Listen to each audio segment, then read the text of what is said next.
So does that count as business debt? Yes and no. Okay. Actually, I was meant to ask you this, but I didn't get a chance to. If you were a bank, okay, and some of you projected that you need about $20,000 more to be injected into this business, would you lend that much to Horniman Horticulture? Some of you are shaking your heads. Why aren't you lending that money?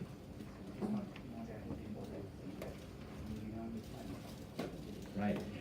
So actually 30% is beyond hope the company cannot do. Right? This case is about trade-offs. Okay? The company is in a profitable business, except that business takes a lot of capital. If you're not in a position to find sufficient capital, something that you have already in your hands, something you can find access to externally, then you don't have a future, okay, in this business at all. We don't need to even ask what the ROIC is, because they don't have enough capital to survive in this business. So that's an issue, okay, that most companies face. You can have a good business model, except that this business model takes a long time to recover capital. If you're not the person who's able to provide that patient capital, then you may not be the right person to do this business.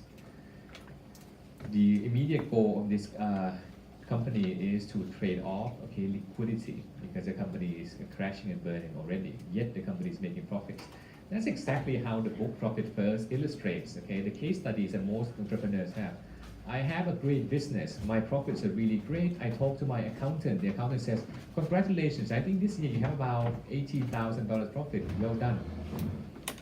All right, I have $18,000 profit, but why is it that when I open my bank account, okay, I don't have any money in my bank account? Well, profit is just a concept that you write on paper, right? But you may have already spent your profit in cash form. So liquidity is very important for companies too. The fix that we had in that class was you can fix liquidity by shortening your cash conversion cycle, but at what cost? If you have to, as an entrepreneur, then it'll be up to you to make a decision. Do I want to go for profitability? Do I want to go for liquidity? Can I do both? If I can't do both, what's more important for me today? And you're gonna have to prioritize. The best solution for that company might not be to grow 30%, because taking on clients, okay, you may feel good because your company is growing, but you can actually end up growing too fast that your company fails. So those are the teachings that people talk about, but to this class we want to go a little further by quantifying exactly why is it, okay, that this course of action is hurtful for the company. Why is it that some decisions actually value creating, but you might not be able to do it, right? You want to find additional capital to take the discount, but if you can't find the capital to do it, if the bank's not willing to lend you, you might be forced to pay a higher price. So how do we plan for ourselves so that we don't end up in that situation? I have the tools to evaluate, okay, the profitability. Essentially, really a capital budgeting exercise. This exercise came up as a final exam last year. I wrote this too. So it's a bigger company where you've been given a few opportunities, and I asked you to evaluate, if I take this opportunity, is it actually worthwhile for my company? I want you to see that opportunities, when they come, they don't just mean, do I expand my factory? Okay? Do I take on this client? Is also an investment opportunity. If that client comes to request that, hey, I'm going to buy from you, but I'm not going to pay you today. I'm going to pay you some today, I'm going to pay you some in the future. That's essentially trading off, right? I need to invest in the working capital to support his sales today. Is it worth it for the additional profits that I get in the future? So the last analysis that we look at the rate of return gives you a tool of how to do that. And you can use this with any other trade-offs the company may face. Okay. All right, so cost of capital. This topic, okay, you can actually spend a whole year talking about this and you won't end. Because if you ask people who do research in finance, okay, you ask people in the any finance department, they typically classify themselves into 2 or 3 fields: corporate finance and asset pricing. Okay, nowadays we have things like household finance too, but the asset pricing guys are interested in some particular questions like how do I price assets, and the other half are interested in understanding the causality between different theories in the finance world. Like for example, if I use debt, what are the advantages of using debt? When companies make financial decisions, what frictions do they face? When companies merge and acquire other people, does it actually create value, and if so, why? And so on. Okay, and the goal of that research is then to find the causality between one factor versus the other. The other strand of research is asset pricing, and to get asset prices, it turns out you need a very important input, and that's the discount rate. Okay, so when you talk about anyone who's doing research in asset pricing, in the end, all they're doing is trying to answer the question of, I'm investing in this opportunity, how much do I deserve? Turns out to answer that question is a lot more complicated than we make it sound. Okay? We do know that we invest in something that is not so risky, we don't want a lot. Okay? But if we want to be compensated, sure, you'll be compensated for investing in risky stuff. But the question is how much? Okay. A simple formulation here actually spans half of finance literature, because all we want to ask is, what is this number? The risk-free rate, we have models of estimating this, and empirically we do know, we take that the government rate as a proxy of what the risk-free rate should be. Right? After all, when you're investing, even though it's safe, you are in fact giving up today's consumption for something in the future. So this reflects a little bit, I think, the marginal rate of temporal substitution. I think you've learned about this, right? You give up some consumption today, you're going to get more in the future. How much do I want to be given? It depends on how much I value future consumption. So that's what is reflected in the risk-free rate. But the other aspect, okay, of the future is that the future can be uncertain. And if it's uncertain, how much do you care about that? So a part of your marginal rate of temporal substitution also contains a risk premium here. So how do we quantify the risk premium? Well, let's understand a little bit about what you learn in financial theory. I'm going to try to go more of a light touch way, in MBA way. Okay, you see this picture. What words come to mind? Let's play along a little bit. Okay, what is this picture meant to represent? What financial concept? Sorry? Baskets, okay? Right, thank you very much for playing along with me. Okay, don't put your eggs in one basket, because if you put all your eggs in one basket, what happens? Well, the basket flips over. So let's divide the eggs into multiple baskets. Okay, suppose I invest 10,000 baht in this stock. Let me invest 50,000 baht into two piles and make two separate investments in the same stock. Does that help? No. It's not about splitting money to different piles, right? Because as long as the whole piles are all related to the same, say, think about, you see many baskets, okay, and baskets can be placed into pickup trucks. You can split your eggs into as many baskets as you want, as long as they're still the same pickup truck. When the pickup truck falls over, it's pretty much still the same container. So it's not about splitting your sizes, it's about splitting your allocation into different trucks, into different investment opportunities, so that when something good happens to one opportunity, well, that's great. But if something bad happens to another investment opportunity, at least you have other things to rely on to make up for the losses. Okay, that's what we mean by diversification.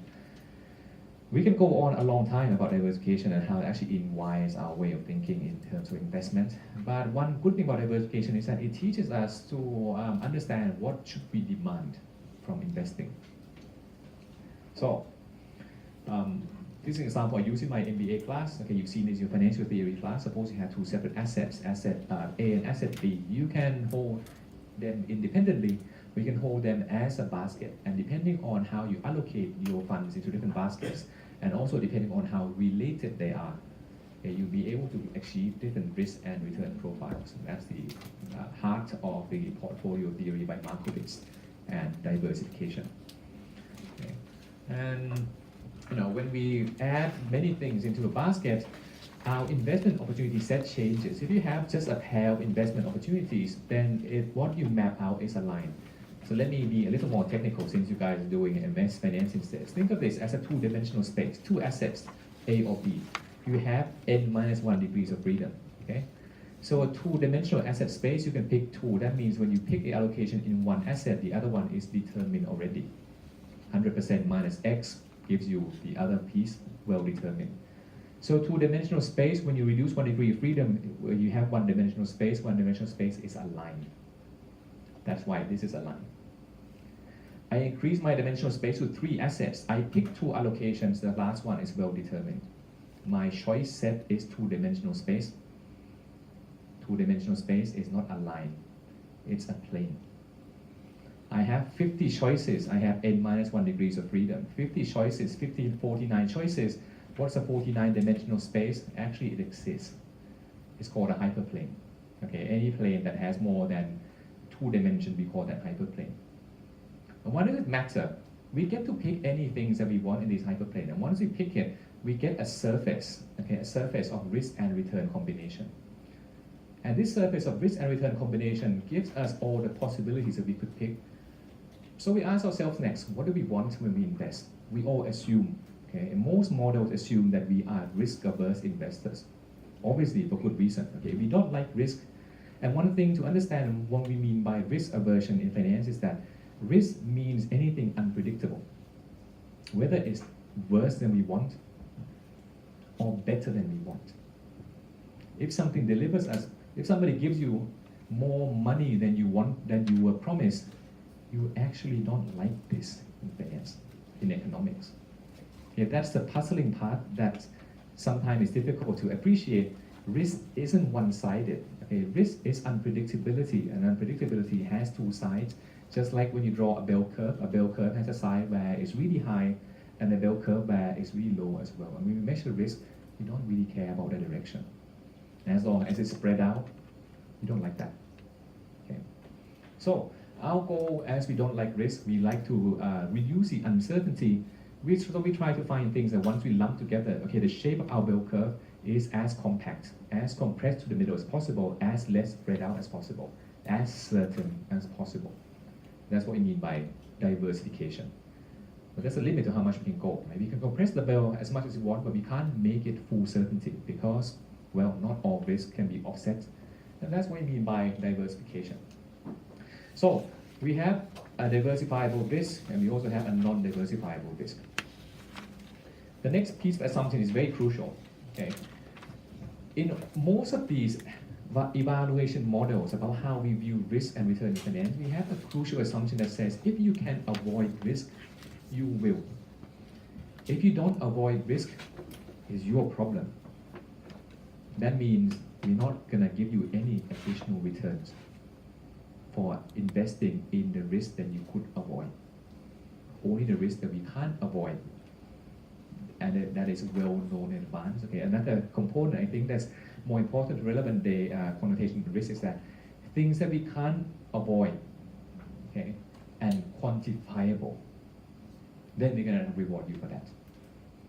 So the most basic version of what we can't avoid are things that everyone are exposed to at the same time. I suppose you classify, again, okay, let's talk about airlines again.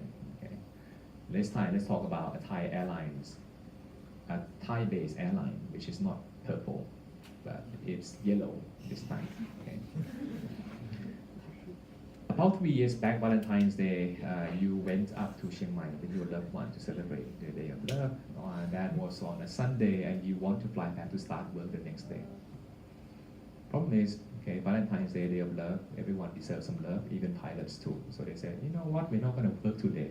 So if you want to fly back to Bangkok to work on this day, tough luck, you're on your own, find your own flight, we're not going to fly.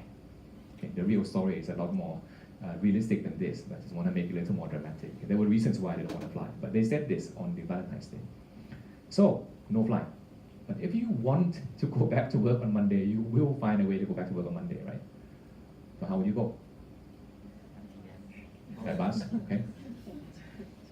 By train, maybe by a different colored airline. I mean, maybe Vietjet, but by Vietjet hasn't been around in Thailand. So if you're shareholders of that yellow airline, this is undoubtedly a bad news for you. If you are holding on to that stock next day, Monday, when the stock market opens, you know the stock price is going to go down. That's bad for you, sure. But you're not just restricted to holding that airlines. Suppose you hold stocks in competing airlines. That would have been a good day for you too. consider in total, okay, all airlines combined together, that day, okay, all else equal, your portfolio should be kind of flat because somebody else's bad news is my good news. If that's the case, that's what we mean by idiosyncratic risk. Things you could avoid by holding not just one particular investment, but by holding a lot of investments so things are cancelled out. If that's the case, this would have been a known issue for you, no problem. Suppose instead, okay, somebody decides to press a switch in the main China peninsula, and that country happens to start with North and end with Korea. Okay. Press a switch, missile flies over into our airspace. No matter what airline you're holding, you can't fly. That's what we call systematic risk. Okay, you can't avoid. So that's the kind of idea, and that is the, you've seen these graphs. I'm gonna not talk so much about this, and that's the central insight behind what you learn in finance theory. So how do we try to quantify this? Okay, one basic way of trying to quantify this is to say, well, there are two parts. Okay, first you have the total risk that companies can be really, really risky. But if you can separate that to part where we can understand, okay, and offset, and also the part where we can still also understand but not offset, but driven by things that we can't avoid, we're just going to be rewarding investors for this part instead. So we know that risk premium has to be something about a non-diversifiable risk. So how do we quantify that non-diversifiable risk? Okay, the early easiest way of classifying this is to think about the portfolio theory by Sharpe-Lindner back then. Just look at the two things that people care about, risk and return. These are all the investment possibilities you can invest in, but there may be only a few that you want to invest in, right? Because you want to have as much return as possible. You want to have as little risk as possible in terms of, suppose you want to draw an indifference curve. You may have seen in economics, okay, indifference curve looks like this. This is good A, this is good B, and you have some money, okay, maybe you have 100 baht. If the price per unit is 2 baht here, and the price per unit is 4 baht here, then you can buy at most 25 and at most 50. This forms your budget constraint, this kind of thing. And then you draw some indifference curve that I can buy this much, I'll be as happy, I can also buy this combination, I'll also be as happy. Now, this logic, okay, goes in this direction. You want A, you also want B. So your indifference curve looks like this, it's curved this way. But here in this graph, your indifference curve, your preference direction is opposite, right? You want to minimize risk, you want to maximize return. So when you draw a curve, it looks something like this. Put this back to the graph that we have. You can draw many lines, but the most feasible line is the one where it just touches. Okay, this is the portfolio that, if you're a risk-averse investor, you love the most. So we can do this, and if some conditions regarding our asset space are maintained, okay. Again, I'm not sure how much detail you go into your finance theory class, but you can actually prove that the structure of the financial market, if some conditions are satisfied, you can find, okay, a portfolio where everyone agrees that this is the best combination for you. It has to do something about the preference. Okay, if your preference is, you have a concave preference, you have a convex set, and then a unique solution exists.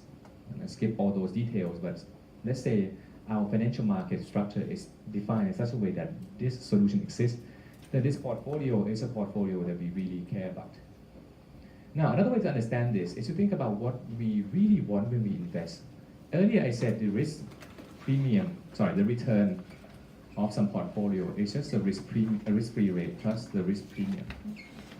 Okay, so I can rearrange this. When we want to maximize investment returns, we're not really maximizing returns per se, because one thing we have to consider is that if we take no risk, we get this. We deserve to get this. If we take no risk, we deserve to get at least a risk-free rate. So the thing we're really after isn't, okay, the return per se. The thing we're after is actually the difference between the return and what we would have gotten if we don't take any risk. So RP minus RF, and of course this is a risk premium. Okay, so this is what we really want. We want the risk premium. But we don't like risk either. So we can scale the risk premium with the thing we don't like. Scale this with the risk. Turns out this is the definition of Sharpe ratio you've seen in class. Okay. And here's why Sharpe ratio matters, because Sharpe ratio doesn't just trade off risk and return. Sharpe ratio trades off risk premium and return, which is a more correct way of evaluating, okay, your investment performance. So a risk-averse investor will try to maximize the Sharpe ratio subject to feasibility constraint. Now, what does the Sharpe ratio look like? The Sharpe ratio is actually just any line, okay, between the risk-free rate and any point on this graph. Suppose I pick a point X here. Okay, so I have here Rx, I have here sigma X. I take this as one point, and I connect this to this point over here.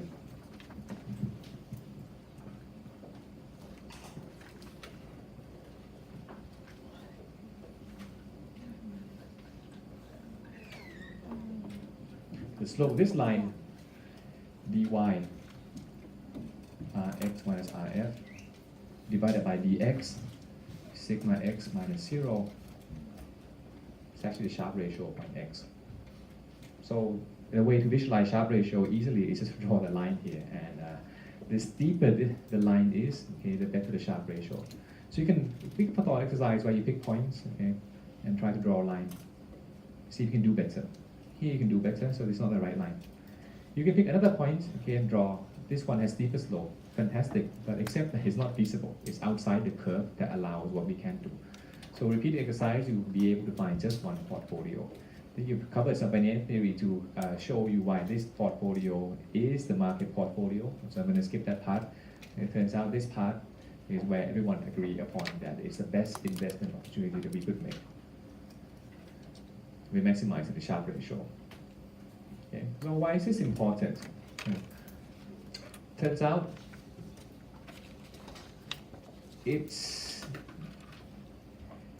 what this tells you is that if you draw indifference curve, okay, by the way, indifference curve of your difference curve and my difference curve can be different. We can have different risk preference. So I could have a curve looking like this, so I would prefer this point. You could have a curve looking like this, so I prefer this point. We will all disagree if we pick points within this set. But suppose we pick the tangent point that we had earlier. So now we only left with 2 points, this point and this point here. And draw the combinations that we could do on all the points. You can draw a indifference curve.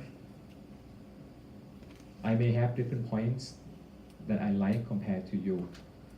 But at least I know now that any point that I pick will be a linear combination of this point and this point. This point is a risk-free point. This point is a market point. So this is the theory behind the two funds separation theorem. Like, when you hear investment advisors tell you, you should split your money into 2 piles. The first pile, you go into things that are really risky. If you want to take risks. If you don't, the rest you put into some fixed income funds that don't return a lot. But you just change that allocation along the way as you mature. This is the seminal result, okay, that leads to that investment recommendation in the industry. Now, for this class, it's not so important. Okay, I don't want to show this why this comes about, but okay, the thing doesn't come up. We haven't answered the question of, I want to quantify this risk premium. How can I do it? What's the simplest way of quantifying this risk premium? I can just say this risk premium, let me price this. Okay, I'm going to put some price on this. So this is going to be price per unit of something. Then I'm going to multiply this by units of something which I care about. So this could be units of risk.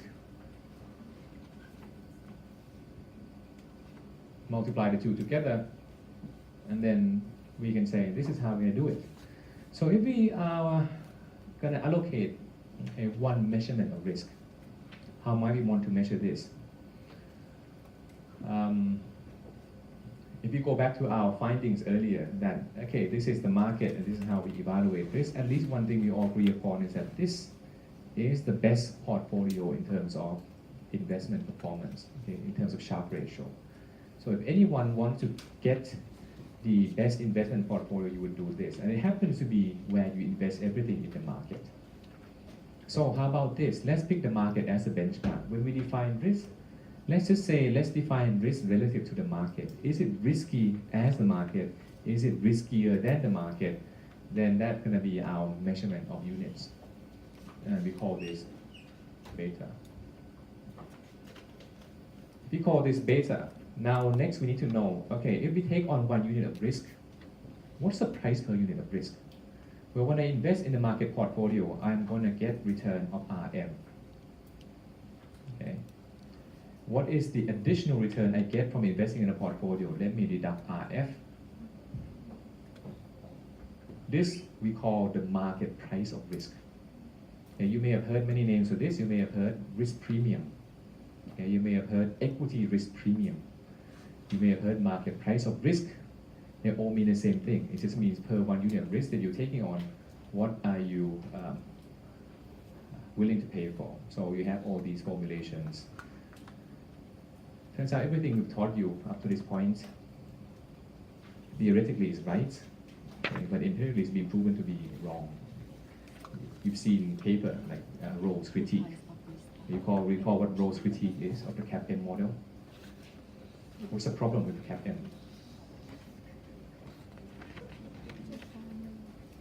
What's the problem with the test of CAPM model? Let me be more specific. Suppose I want to test this. I think we have time, so let's do a little more MS Finance research-oriented thing. So we have this equation. Okay, and this equation says something like this. Okay, so I could run tests and take returns, and then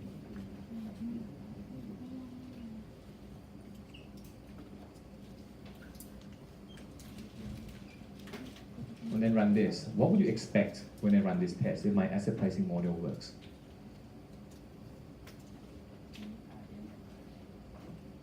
Okay, so this is a regression equation.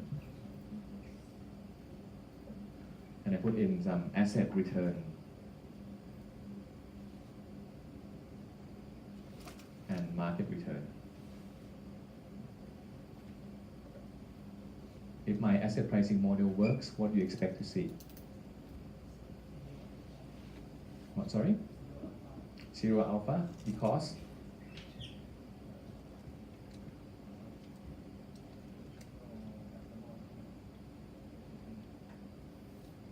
Okay, so this is a trick question. By the way, if you run this, you don't expect to see 0 alpha. Because if you write this equation out into this, you're going to get Ri equals Rf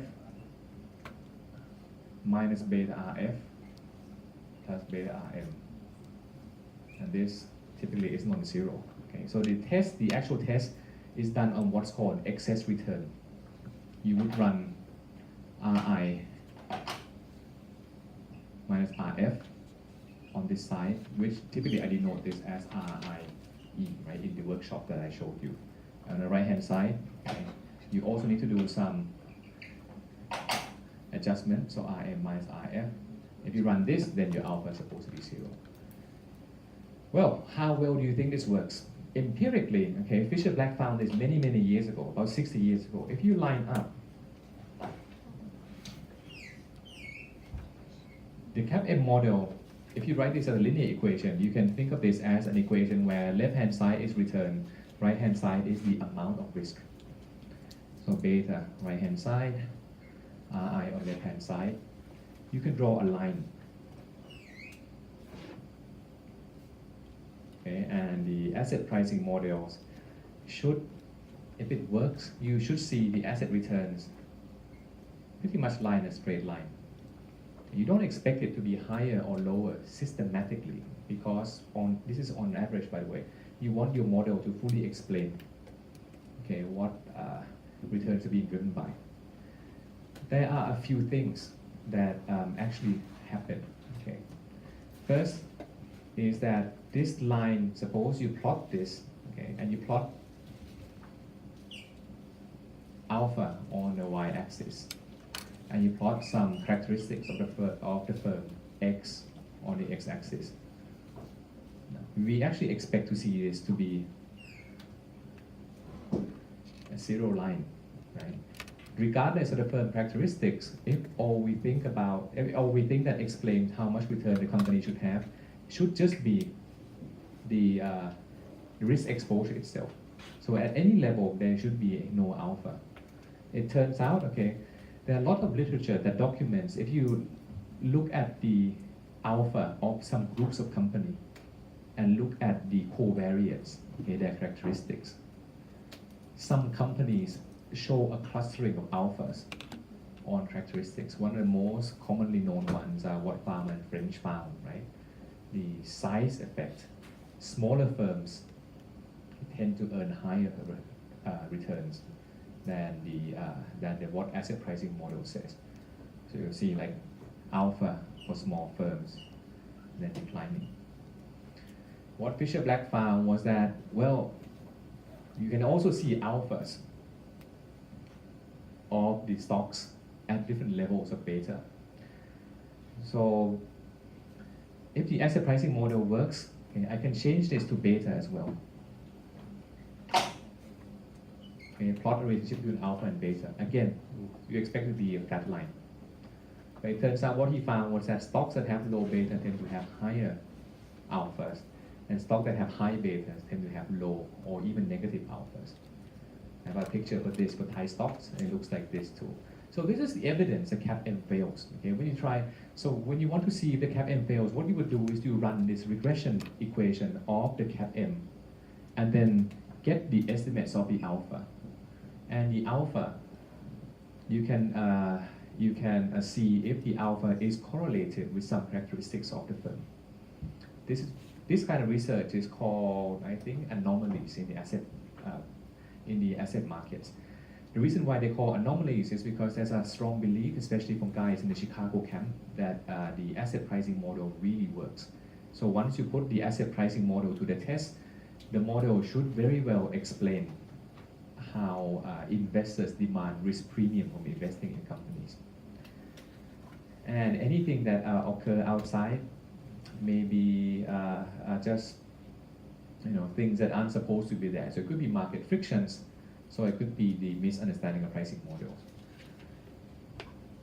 You can imagine, okay, you start explaining, let's add, okay, how big the firm is. Okay, let's add, is this a growth firm or value firm? Let's add, is this a profitable firm? From practitioners, it's very hard to measure.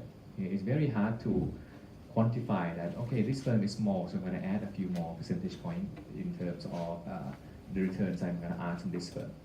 So in reality, okay, we've shown that CAPM fails empirically. There's lots of research and work on this, but in practice, we still stick with CAPM.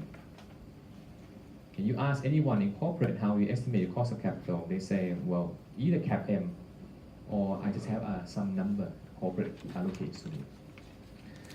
Now, why would this be a problem? Well, it could be a problem if you want to use this as a way to evaluate investment opportunities in the company. Okay, suppose you have a guideline of what the cost of capital should be. This would affect your capital purchasing decision inside of your organization. And the case that you're going to be doing next is a bit like that. So you know CAPM, and you know how to use CAPM. Okay, one of Rowe's critique was that CAPM wasn't able to be tested because we don't have the right numbers. When we say the market return, the theory means the market means everything that you can invest in the world. That includes like a piece of work of art, expensive bags, jewelry, and so on, but you don't have any way to track that. That's one problem with the CAPM model. So we have to find a way, okay, to guess what this market return is. Typically, what have you done in other class? Suppose you want to put in the numbers to use a CAPM. What have they told you to use? Especially the ones who did investment class. And suppose I have this equation here, right? CAPM. I need risk-free rate. Okay, I need the I need the market return. Where do I find those numbers? What numbers are the right one to put in? Okay, treasuries, government bonds, how long?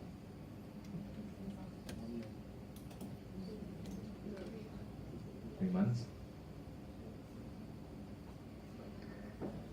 This is an area where we teach you one thing in class, okay, what we think should be right, but in the end, it depends on what everyone else is using. That's the unfortunate part about finance, is because everything that we do is all about the future, so it can be judgmental.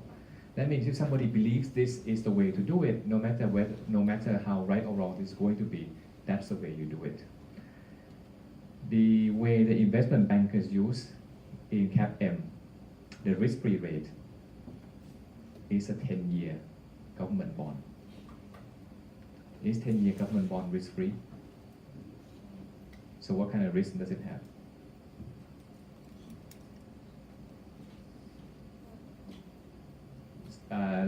Let's consider the offshore element later.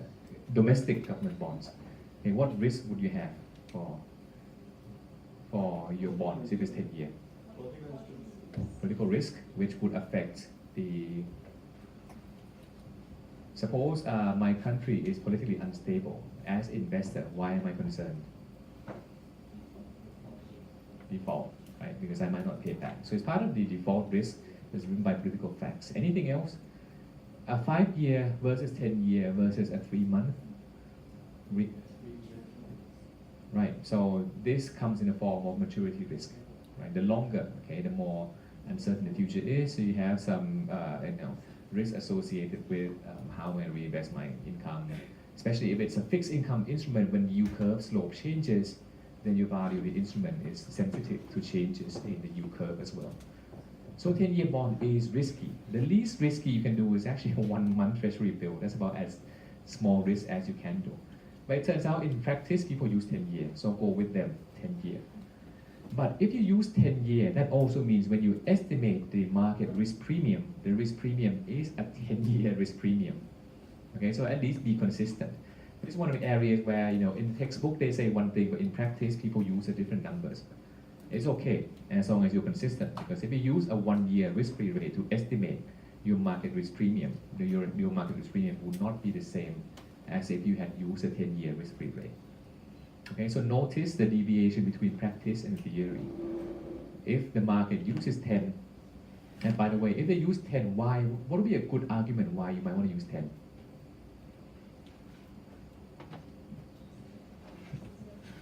I'm sorry? Better performance in.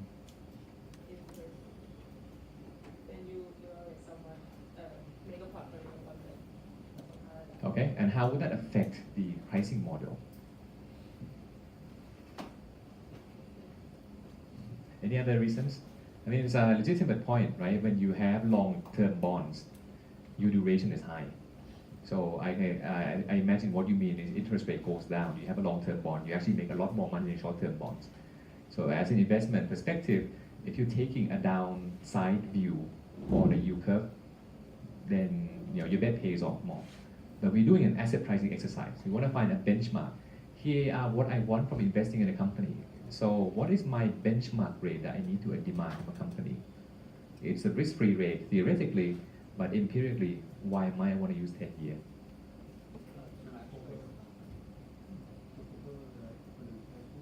Okay? And your point is match. Right, okay.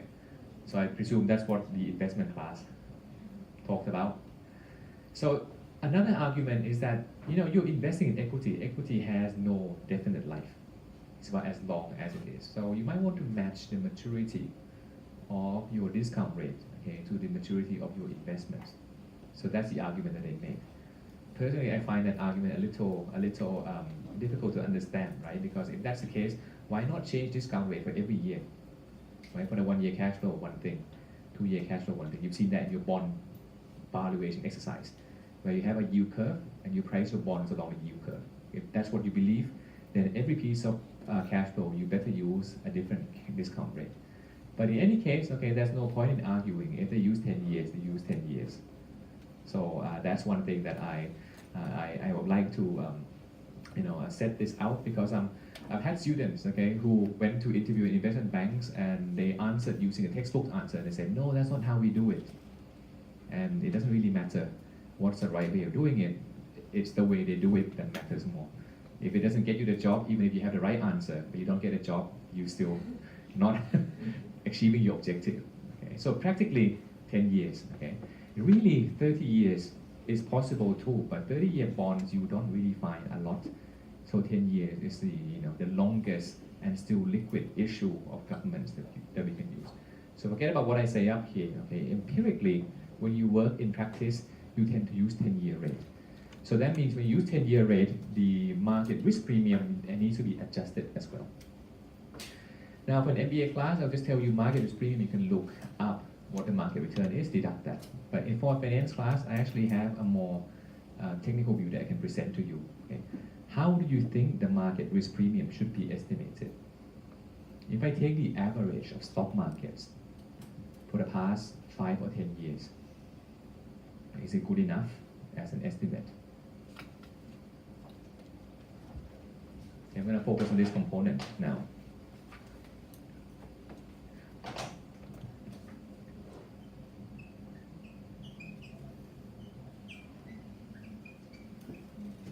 This is fine, okay, 10-year government.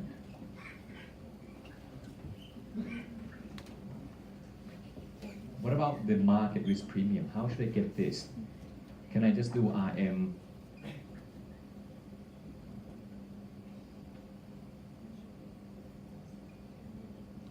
Year average, say, and do minus IF. What will be the advantages and disadvantages of using it?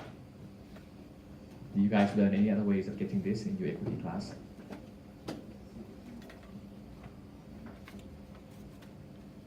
Are you guys taking it this semester, or have you taken it? Okay, so you've completed the whole course. So how do you get this premium?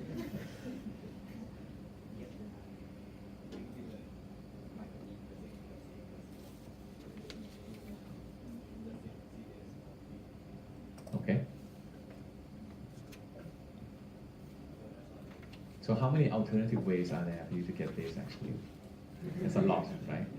So that's one thing to be aware of. Okay, one way to do it, the way that we teach in basic class would be just look at the past market return on average, long-term return, deduct risk-free rate. That's about the number you should get. But one problem is when you do that, you're doing a backward-looking exercise. You're assuming what happened in the past is what's going to happen in the future. And you can convince yourself of this argument, but you also know you can also come up with counter arguments that yesterday is not going to be what tomorrow is like too. In fact, what we learn in random walk tells you this, right? And the past doesn't really matter because there's no way we predict the future. But we want to think about what's going to happen in the future. So what can be ways for us to get these estimates using some future information? Using CDS swap, okay, is one thing. Another way to do it is what's called implied equity market risk premium.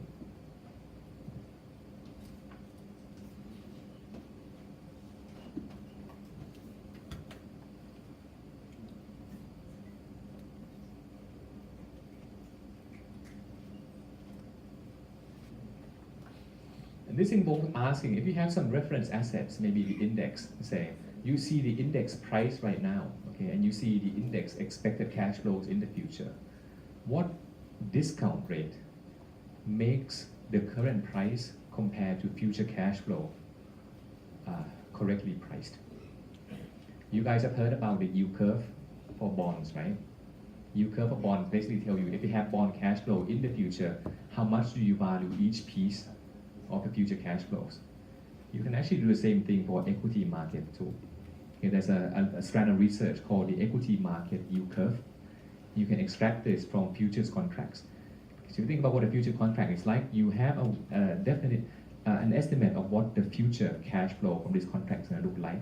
You have the pricing today. So what's the discount rate that gets us from today to the future that gets a fair price? And this is another way of getting the market risk premium estimates about what's going to happen in the future. And typically in practice, okay, this number It's not going to be given like market return 15%, risk-free rate 3%, so it's 15% minus 3 equals 12%. They typically come as one single number. Like for example, United States, they say it's about 7.6% long run. Different ways you can estimate, but most of the time when you estimate them using different ways, the numbers come out very similar. So when you work in this industry, this number, okay, you don't do one minus the other. You be given a number of what is the price per 1 unit of risk, then you apply that. There are many ways you can do this. Okay, another way you can do this is go to a website by Professor Aswath Damodaran. I presume that might be the way you got your equity market risk premium. He updates this every year and tells you, okay, what each country's market risk premium should be. So don't need to do this ourselves. Okay, we have experts who do this, but I just want you to know that the numbers, when they're given to you, is typically given as a premium, not as the market return. Then you apply this premium to the number of units. So let's see the website.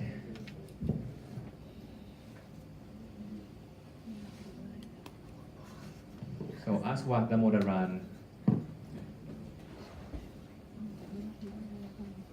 and risk premium. Okay, you search Aswath Damodaran risk premium. The first thing that comes to you is country default spreads and risk premium. So what they do is they add the risk-free rate plus some equity market risk and then a country default risk and layer up into the risk premium that we use over there.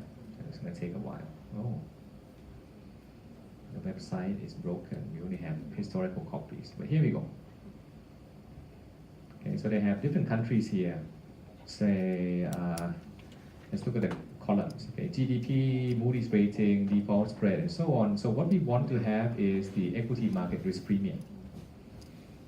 Suppose you were doing a case study for Thailand and you want to look up what the Thailand risk premium is, you can have a look here. So they have the numbers for you. So Thailand is about 6.92%, and when you compare this to mature market, it's about 1.84. So you can do backward deduction to find out what the mature market number is. All right. So I think the page is down, but maybe it'll be back up sometime. This is a cash copy. Okay. When your case asks you to use CAPM, say you have information in the case to do it. If not, you can look up other information from the web. There's another website that gives you this information too, and they have two types of risk premium. One is like this, IMIS. The other one they call it the implied risk premium. So implied risk premium, you can think of it as a forward-looking approach, not using historical data, but using the current data about some future events, and the pricing in the market will then be used to back out what the premium is going to be. Okay. You've seen all this, so you know beta is about the covariance. It's covariance between the market and the asset itself. So the beta measures two components. One is how correlated you are with the market, and number two, how risky you are. So the directional component and the magnitude component. And that's how you estimate it. If you like to do linear regression, and the slope give you the return. Now here we don't take any stand about the alphas because what we care about is the slope. What the betas mean, you've seen this, so I don't think I need to go as much into here. Now, the important part I want you to get here is that betas, you can calculate betas with anything. If you have the market value balance sheet of a company, you can find a beta for any component in the market value balance sheet.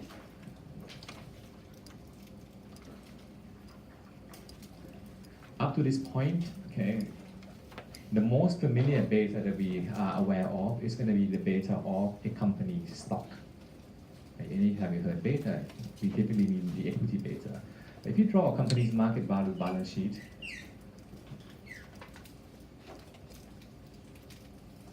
and you have, say, debt on the right-hand side, you have equity on the right-hand side. Left-hand side, you have the firm's value, but you can decompose the value of the company even further. Say the value of the company's operating assets. And suppose we value the additional component that you get from tax savings. Suppose the company has debt, debt leads to interest expense is tax deductible, so the tax you save, you can call that the tax shield. Okay? So the present value of debt tax shield.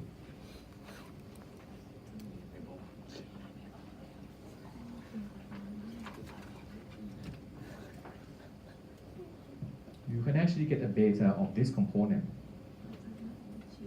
a beta of this component, a beta of this component,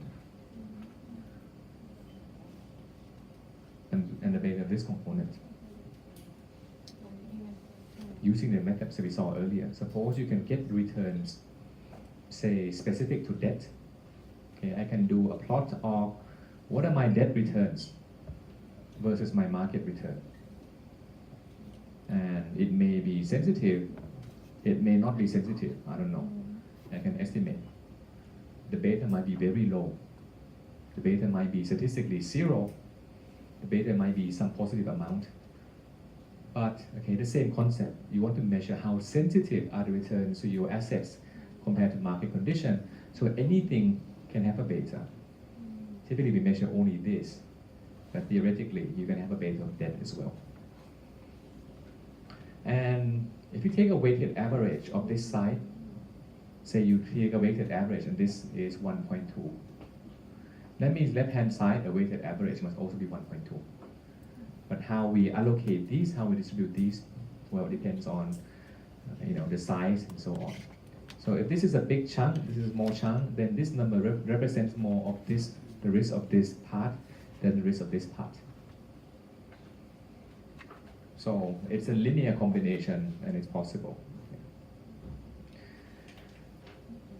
Estimating cost of capital, I think you guys are aware of how to do it, so I'm going to be very quick about how to do it. Okay? If you have different sources of capital and you have different costs of debt, cost of capital on the right-hand side, you can just do the weighted average and then reconstruct what the weighted average cost of capital could be.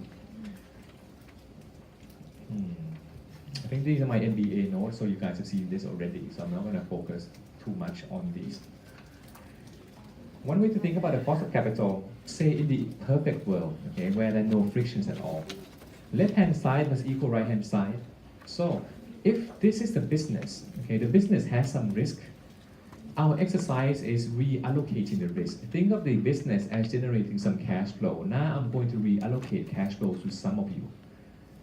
When I reallocate my cash flow to you, how sensitive are those cash flows to changes in economic conditions?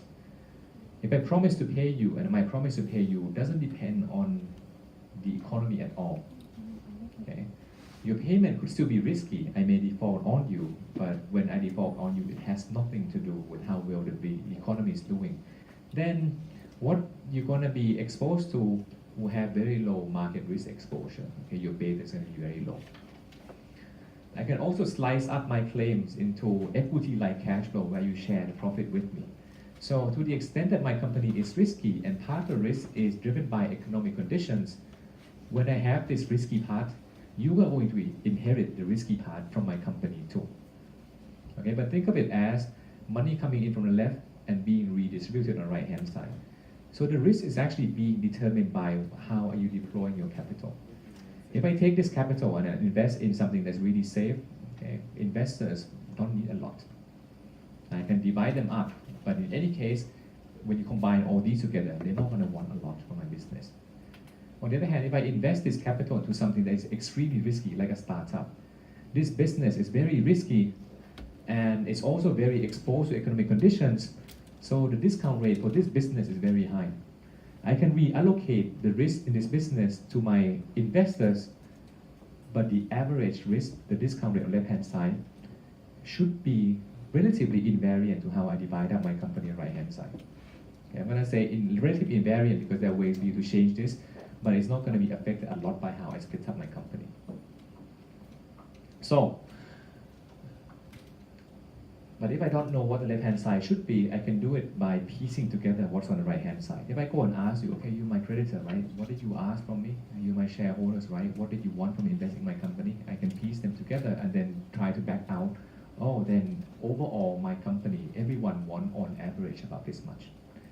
Okay, that's what you could do by using the right-hand side to construct the left-hand side. So you can ask different people how much they want. Typically, it's the same, except there's some frictions in the world. Okay, the first friction we have is taxes, of course. When you return money to other people, then invest in your company, I can return to you as dividends. That's my payment to you. Okay, but if you lend money to me, I'm going to return to you. I'm going to call that interest. Both cases, I am returning money from my company to you. But the government see those money and they say, this is money classified as dividends. A dividend is not an expense. Not an expense, I won't allow you to claim this against taxes. Interest is an expense that is legitimate, so I'm going to allow you to claim this against taxes. So I'm going to give you some rebate. But both of them, economically speaking, I am just returning capital to you. I'm just labeling them differently. So because of this historical reason, relabeling them as debt actually gives some advantage. So from your perspective, the cost, I pay you 6%, yes, as interest, but I get some credit back, say 20% of that. So I get a credit back of 1.2%. So my net cost to you isn't 6, it's 6 minus 1.2, it's only 5.8. So it looks like there are ways for me to have some advantage. By giving you, I get some rebate. Now we're going to see visually what that rebate looks like in a moment. But you've seen all these WACC formula, so I'm not going to worry too much about going through this with you. I'm going to go and talk about how to find input for WACC instead. Weights, we know. We tend to use market value weights, because if we use historical weights, that's actually not reflecting the allocation of capital. Historical weights are what happened in the past. Market weights are your most up-to-date claims to your resources. So you want to use market value-based weights instead. So that means when I draw this, if my original book value balance sheet is very small and there's a lot of debt on here, a small amount of equity, I'm not going to say this company is highly leveraged, because even if these guys don't put in a lot of their own cash as equity, they may have some sweat equity. They may have some future benefits in the company that's not being reflected in what they put in the past in terms of capital. So don't use the book value weights, use the market value weights. I'm going to go to the more important part instead of finance here. Left-hand side, right-hand side, operating assets and debt tax shield. Right-hand side, debt plus equity. It's balanced, because, left-hand side is your firm value, and right-hand side you have claims to your firm value. Now, from what I said earlier, if the betas must be the same, then I know the weighted average beta of left-hand side and right-hand side must also be the same. So let me call the beta of this company, this 1.2 here. Let me call this just a beta A for all types of the company's assets. But when you dig further, there are two types of assets. The assets where you operate and get your money from, and the assets that's not part of your operation, that's just part of your tax savings. It's valuable because you pay less to the government. And when you write the equation, you can see here, I can decompose the weights into the weights attributed to debt and the weights attributed to equity and so on. Now here's the important part. You can think of this as a firm value, V. But if the firm had no debt, it wouldn't have any tax savings. So I'm going to call this VU. If the firm had debt, it's going to be this part plus the additional amount that it gets from having debt. I'm going to call this VL.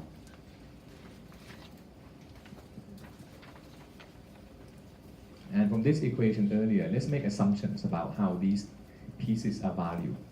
We're going to have a few classes explicitly on how to value this, but let me just throw the method out to you right now. Because we need to motivate some equation for you to use. Okay, so make two assumptions. Number one, debt is perpetual. And number two, interest tax shield has the same risk as debt. If you want to value this piece, we're going to see this equation again in the future too, but let me set it out for you first. What is the value of this piece? If you know how to value other pieces, right? To value equity, you take the free cash flow of equity, discount using the cost of equity, and so on using the present value. So you can do a discounted cash flow analysis of this piece. what would my cash flow be? Okay. What would I write as cash flow of this piece? What is this piece of asset giving me benefit from? It's a tax savings, right? So how do I quantify my tax savings per year?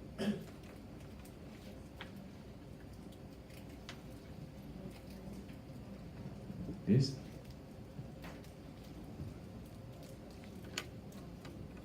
tau C times D. That's it.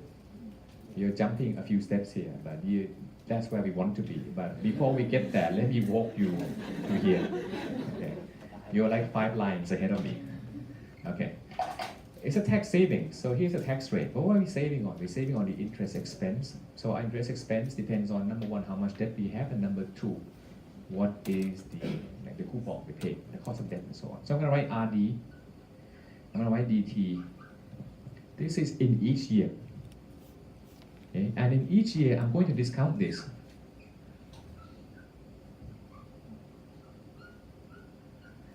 Using some cost of debt.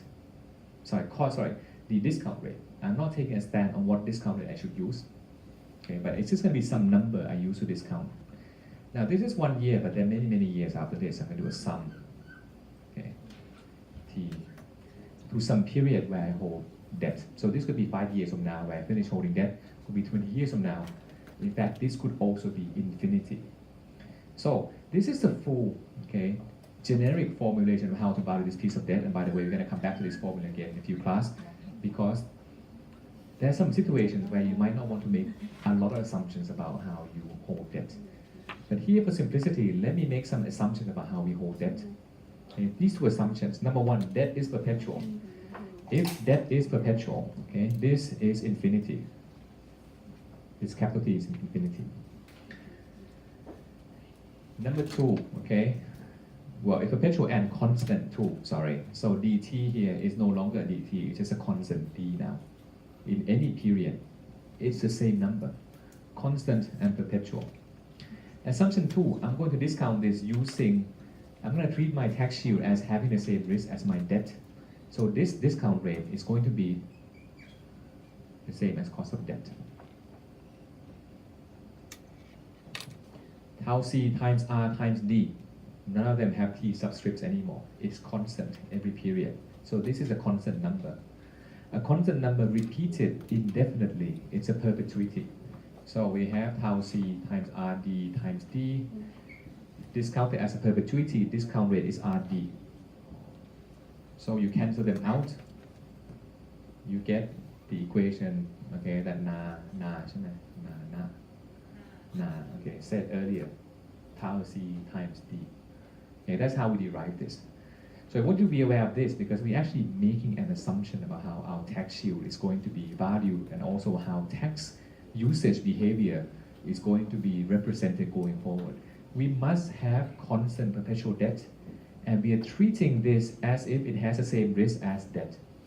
There are other ways of valuing this too. This is not the only discount rate you can use. And if you change the discount rate you use, you have a different valuation. You belong to a different camp of corporate finance valuers. But we're going to go with the basics first, and we have tau C times D. So we know this box, the value of this is tau C times D. I don't know what the value of this box is, but I'm just going to call it VU. So VU plus tau C times D equals D plus E. So we're down to this equation.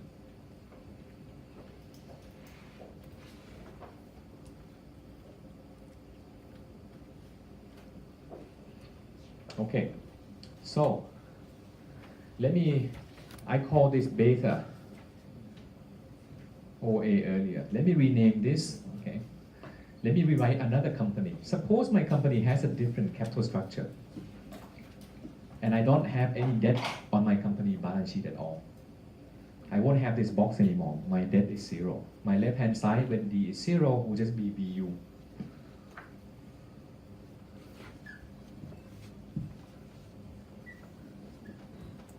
And my right hand side will just be E when D is 0. Except that this E and that E, they're not the same size. They're not the same company. So let me denote this is E unlevered, EU. This is E levered.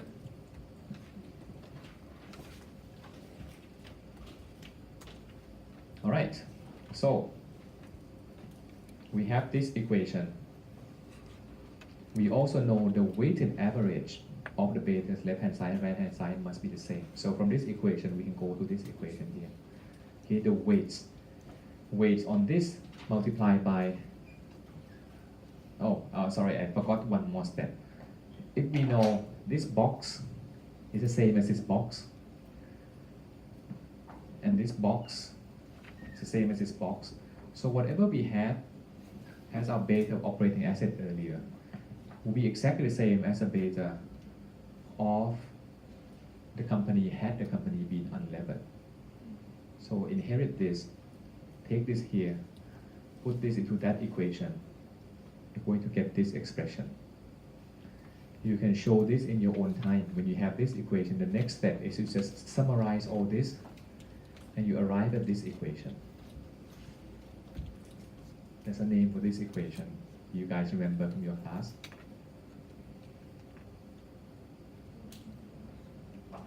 Let me give you a hint. It's Japanese. Okay, the guy who came up with this equation is actually Japanese. Kind of. Okay. Actually, this equation isn't exactly that Japanese equation yet, but let me write down the expression.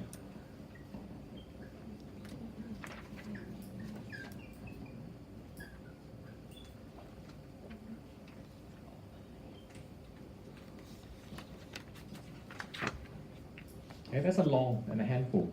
If you chunk them into two parts, this first part and this first part, what you see, if I have zero debt, what happens to my right hand side? It's all gone. If I have positive debt, what is the sign on my right hand side? It's guaranteed to be positive, right? Debt over equity, if it's positive debt, that as long as your company doesn't have negative equity, this is a positive number. 1 minus tau, positive number. Beta E minus beta D. Well, beta E is this company with no debt at all. If you start issuing debt, this piece of debt is still going to be safer than the equity itself. So your beta E minus beta D here is still positive. All of these, okay, is positive and increasing in D. So when you look at company's equity and you want to see if this company is risky or not, it depends on two things. Number one, is the company actually a risky company? That's the business part. But number two, does the company use debt? Because if the company uses debt, by the way, as shareholders, this is risky already. You slice the cash flow so that some part of it is given to some other guys first, and by the way, is really safe and protected. What comes in is what goes out. If you give out the cash flow to someone with some good conditions, good priorities, then when anything bad happens, it's on you. Right? So your residual part is going to be very risky. This is actually proposition. Miller proposition 2. Okay, proposition 1 said, proposition 1 is this. This is proposition 1. This is proposition 2. Okay, and it's meant to be a relationship between the company's business risk and company's financial risk. So from here, what you can say is that if you have two companies, and you want to ask, is company A riskier than company B, you should really unlever, okay, the effect of leverage first before you ask that question. Because if you compare the two companies without considering what the capital structure of those companies look like, you're kind of misestimating the risk of that company. And this is how you go about levering and unlevering. But the problem is that, okay, I have this number. How do I back out this number? How do I unlever? Okay, I've been told this number. I want to back out this number. Can you solve this equation for me? It might look easy. It's not as easy as you think it is, right? Because of this term. This is like a thorn in your side. This is really bad. So what do we do? Well, investment banking is about convenience too. Let's make some assumptions. Let's assume this is 0. If you assume this is 0, hey, this is 1, this is 1. You can actually factorize them now. You have a simplification. Now this equation is called the Hamada equation. Okay, even more equations, but it comes to this equation to you. And now you can reverse both sides very easily because the square bracket term, you can move from one side to the other side very easily. Why do we do this? For one thing only, convenience. Convenience. Is this equation right? No. This equation is theoretically incorrect because debt beta is very hard to be 0. Think about why, okay? When companies don't pay back your debt, why is it? They don't have any money to pay you. So why is it they don't have any money to pay you? They must have had some bad economic outcome. Wait a minute, that sounds a lot like a systematic risk. So debt in reality does have systematic risk. Whether your creditor pays you or not depends on the economic conditions. But we're just going to wave our hands and say, you know what, all of that is very small, so we're going to neglect it so that we can invert this complicated looking equation more easily. Because in any case, if you want to make inference about how risky this company is, you need to undo the effect of leverage, and this equation isn't very kind to do it. Typically, when you work, okay, they'll throw this equation at you and say, this is the levering and unlevering equation, this Hamada equation, and you must do this because otherwise when you look at companies' levered equity, that's not the right number to look at. You should first unlever the beta, de-strip, okay, the effect of leverage first, and then maybe add back the leverage to a level that you want. But they don't really tell you why do you use this equation. I want to go a little step further and derive that equation for you. Now you see, these are the assumptions required to make this equation. And do you think that's accurate or not? That's another issue. Okay, I just want you to be aware that sometimes convenience trumps accuracy. Let's go with the flow. All right. Now, the theoretical part is done. Now the practical part. Why do we do this? We have many companies who could be our comparables. We don't need to care about them. I have my company in the stock market, so I can take my company's equity. No problem. But my company is not listed in the stock exchange. If my company is not listed in the stock exchange, I don't have my beta. If I don't have my market-based beta, where the hell do I find my market-based measure of risk? You don't have your number. The only option you have left is to look at people who are similar to you. Look at what we call comparable firms or comps. Picking comps is an art altogether, so I'm not going to talk about what's the right way to pick comps, again, because any way can be right as long as you can defend it. But once you pick the comps numbers, what do you do with them? Okay. What we learned earlier said that when you see a comps beta equity, it combines two things. One, is this a risky business? Two, what kind of leverage are you using? If my choice of leverage isn't the same as your choice of leverage, and if there are 3 comps and none of them have the same choice of leverage, I can't take that equity beta and then use them directly. I must first, strip the effect of leverage out. I must unlever. From the levered equity, I must unlever the equity first. Get the business risk alone. Then decide with the unlevered equity, do I take the average? Do I take the median? Do I just pick one? And then use that and then re-lever to your own preference. Okay, so this is why this equation is very important. It is the only way for you to be able to make use of market-based beta. Because using market-based beta directly as a comp is wrong on many levels. So you have to process it first before you make it your own. Okay, here I have some examples which I don't think we have time to go into detail, but you can see here, right? Here are some numbers of comps in Thailand. Thai Airways, beta 1.69, Air Asia Aviation, beta 1.66. Why is it that they have so much beta? It could be, they just have a lot of debt. So, it gets levered up. Incidentally, this equation gives you another accident in finance. Okay, why do people quote ratios of debt in terms of debt to equity? If you have 50-50%, DE ratio is 1. Okay, if you have 2 to 1, okay, 2/3 and 1/3, DE ratio is 2. If you have 75%, DE ratio is what? 3. And it scales up like this. Okay, DE ratio goes up like this to infinity. Who in the right mind would quote a number on a scale where the maximum value is infinity? When you could quote a number that says, oh, 50% debt, right, is 50. 100% debt is 100. A scale of 0 to 100. Why do you want this scale when this scale conveys exactly the same information? Actually, you can prove, by the way, that once you have DE ratio, you can turn this into D divided by D plus E, and vice versa. So you have a choice of this ratio and this ratio. Why the hell would anyone use this ratio? The answer is this equation. Without this equation, there is actually no need for you to calculate this number at all. But it turns out, okay, to use this equation, you must have this number. So people quote leverage in terms of debt to equity ratio in practice. Finance contains a lot of accidents like this in the past that determines why we do things in the way today. But now that we know why this is the case, okay, we should be familiar with both. This is the only case, and I think the only equation in finance I ever came across that used this leverage definition. Okay, so implication, if you want to recalculate WACC, maybe you want to relever. Okay, I used to have not so much debt, now I have more debt. I'm going to revalue my company. What is my new WACC going to be?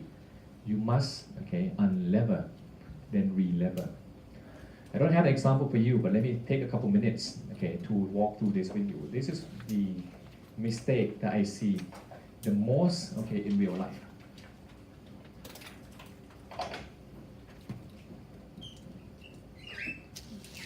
All right, here's my company's balance sheet.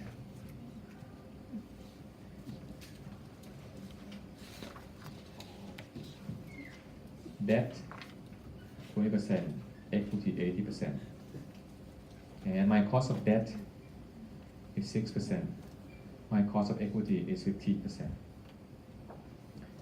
My tax rate is 20%. So my after-tax cost of debt is about what? 4.8%. So my WACC is 20% multiplied by 2.8% times 80% multiplied by 15%, which you can calculate for me is 10 something, I guess. What I've seen over and over again is that, hey, this is 4.8%, this is 15%, this is cheap, this is expensive. So, this is cheap stuff, so let's use more of that cheap stuff. I'm going to redraw the line so that the line is now not 20/80, but it's going to be 50/50. Recalculate again. 50 multiplied by 4.8, 50 multiplied by 1.5. Our WACC just gone down by about 2 percentage points. Our project that wasn't feasible, now feasible. Great, fantastic. We just lowered our cost of capital. Let's do it. What's wrong with this?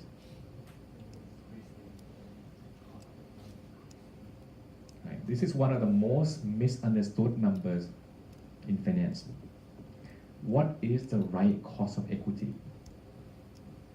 I want 15%, regardless of how much debt I'm going to use. One of the things people don't pay enough attention to is this number.